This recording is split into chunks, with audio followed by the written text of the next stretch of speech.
క్రీస్తునందు ప్రియా దేవుని బిడ్డలారా, దేవుని సంగమా, యేసుక్రీస్తు యొక్క పుణ్యనామన మీ అందరికీ వందనాలు తెలియజేస్తూ ఉన్నాను. ఈ సమయంలో మనం ఆదాము వద్ద నుండి ఇప్పటి వరకు ఆదాము, తర్వాత హానోకు, నోవాహు, ఈ ముగ్గురు గురించి మనం నేర్చుకుందాము. ఈరోజు ఈ ఉదయకాల ఈ యొక్క సమయంలో మనం నిమ్రోదు గురించి నేర్చుకుందామండి. నిమ్రోదు ఎవరని తెలుసుకుందాం.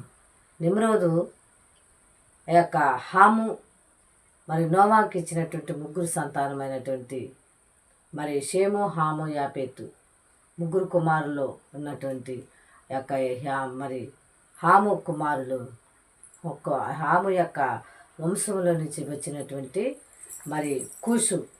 కూషు యొక్క కుమారుడు నిమ్రోదు. దేవుని బిడ్డలారా, ఈ యొక్క నిమ్రోదు ఎలాంటి వాడునంటే ఇక్కడ వ్రాయబడి ఉంది.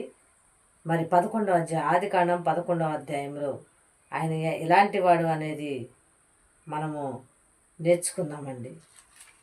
దేవుని బిడ్డలారా,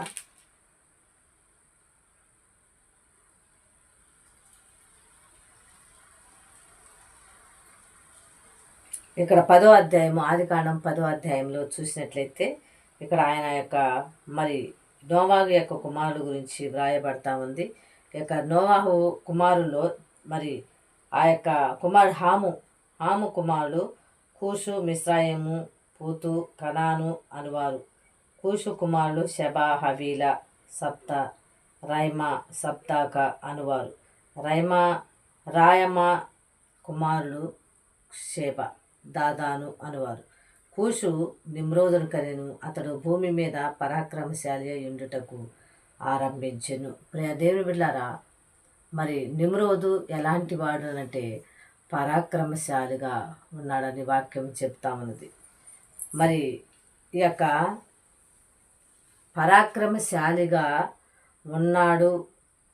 ఉండటానికి ఆరంభించాడునని వాక్యం చెబుతా ఉన్నది. దేవుని బిడ్డలారా, భూమి మీద పరాక్రమశాలి ఉండుటకు ఆరంభించును. అతడు యెహోవా ఎదుట పరాక్రమం గల వేటగాడుగా ఉన్నాడు.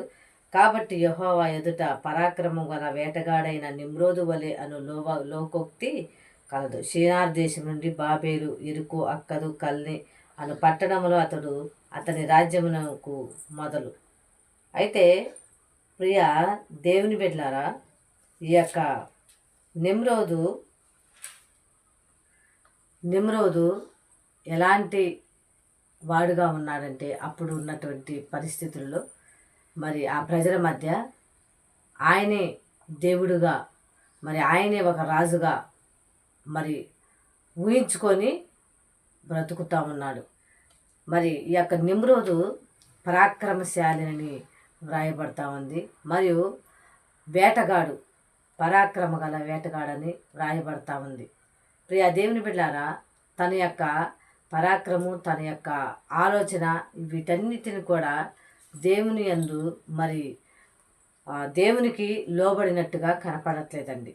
దేవునికి వ్యతిరేకంగా, దేవునికి ఒక ద్రోహిగా, దేవునికి ఒక అసహ్యుడిగా బతికినట్టుగా కనపడతా ఉంది. కోపం రేపేవాడిగా కనపడతా ఉంది.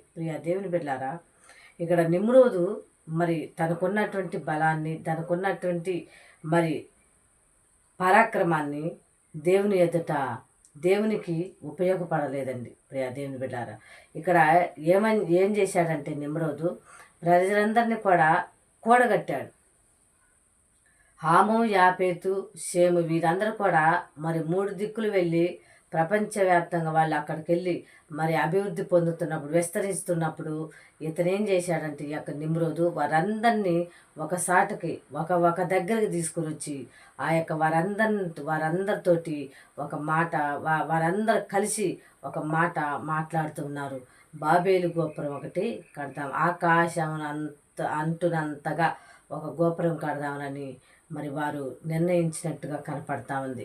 దేవుని బిడ్డారా, ఈ యొక్క ఆలోచన నిమ్రోదు చెప్పినట్టుగా మనకి అక్కడ కనపడతా ఉంటుంది. ఎందుకంటే ఆధారాలు ఏంటంటే ఈ యొక్క వాక్యం చెబుతా ఉంది. ఆయన కంటే మరి యుక్తి గలవాడు, మరి వేటగాడు, పరాక్రమశాలి దేవుని ఎదుట లేడని వాక్యం చెబుతా ఉందండి. ప్రియ దేవుని బిడ్డారా, ఆయన మరి పరాక్రమశాలి రాజునని అనుకుంటూ కూడా నేనే దేవుడినేనని అని ఊహించుకుంటూ బతుకుతా ఉన్నాడండి. ఆయన యొక్క మరి అహంకారం, ఆయన యొక్క గర్వము, ఆయన యొక్క మరి ఆ యొక్క మరి స్థితిని, పరాక్రమ స్థితిని కూడా పోగొట్టుకునేటట్టుగా కనపడతా ఉంది. ప్రియ దేవుని బిడ్డారా, బాబేలు గోపురము కడుతూ ఉండగా దేవుడు వారి యొక్క స్వరముల మీద వారి యొక్క మాటలు విని మరి వారందరూ కూడా ఒకే మాట ఒకే భాషతోటి ఉంటున్నట్టుగా చూసి దేవుడు ఆ యొక్క బాబేలు గోపురాన్ని పడదోసినట్టుగా కనపడతా ఉంది. ప్రియ దేవుని బిడ్డారా, ఆ ఒక్కటిగా ఉన్నటువంటి వారి యొక్క మాటను, వారి యొక్క మరి భాషను, వాటన్నిటిని కూడా మరి దేవుడు చెదరగొట్టినట్టుగా కనపడతా ఉంది. ప్రియ దేవుని బిడ్డారా, ఒకసారి మనం జ్ఞాపకం చేసుకుందామండి. మనం అనుకుంటామని ఒక్కొక్క కుటుంబంలో వాళ్ళు అనుకుంటాం మనం చేసింది ఇది కరెక్ట్, మనం చెప్పిందే ఇది కరెక్ట్ అని అనుకుంటామంటాం. మనం ఉండబట్టే ఇదంతా జరిగింది, మనం లేకపోతే ఇది జరగదని అనుకుంటున్నారేమో. ప్రియ దేవుని బిడ్డ, అది దేవుని చిత్తం అయితే అది నీకు దీవెనకరంగా ఉంటుంది. దేవుని చిత్తం కాకుండా నువ్వు వ్యతిరేకంగా చేసినట్టయితే అది నీకు శాపంగా మారిపోతూ ఉండదండి. ప్రియ దేవుని బిడ్డ, అంతటి గనుడైనటువంటి అంతటి పరాక్రమ కలిగినటువంటి నిమ్రోదును దేవుడు మరి అణిచివేశాడు. చివరికి ఆయన హతుడైపోయాడు. అంతగా అనుకున్నాడు ఆయన ఆ ప్రజలందరిని చూసి, నేనే రాజును, నేనే దేవుడునని అనుకున్నాడండి. ప్రియ దేవుని బిడ్డారా, ఈనాడు నువ్వు కూడా అలానే ఉంటున్నావా? నీ ధనము చూసి, నీ బలము చూసి, నీ యొక్క మరి ధైర్యము చూసి, నీ యొక్క మరి అన్నిటినీ సమస్తమును మరి అన్నిటికంటే నేనే హెచ్చుగా ఉన్నానని మరి దేవునికి వ్యతిరేకంగా ఉంటున్నావా? ఒకసారి జ్ఞాపకం చేసుకుని దేవుని వైపు చూద్దామండి. నిమ్రోదు అంతటి వాడైనా కూడా మరి దేవుని వైపు చూడలేదండి, పతనం అయిపోయాడు చివరికి. ప్రియ దేవుని బిడ్డ, అందుకని వాక్యం ఏమని చెబుతున్నారు? సూర్యుడా, నీ శౌర్యమును బట్టి మరి జ్ఞాని నీ జ్ఞానమును బట్టి మరి నువ్వు అతిశయపడబాకు, దేవుని యందే అతిశయపడని వాక్యం చెబుతా ఉంది.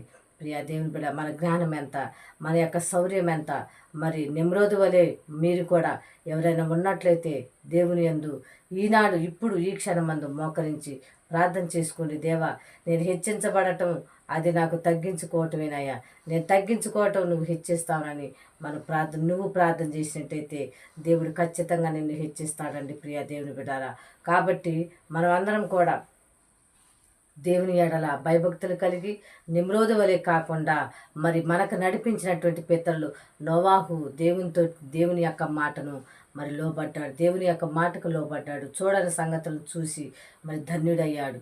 మరి ఆనాడు చూసినట్టయితే మరి హానోకు దేవునితోటి నడిచినటువంటి వ్యక్తిగా ఉన్నాడు. మరి అంతకుముందు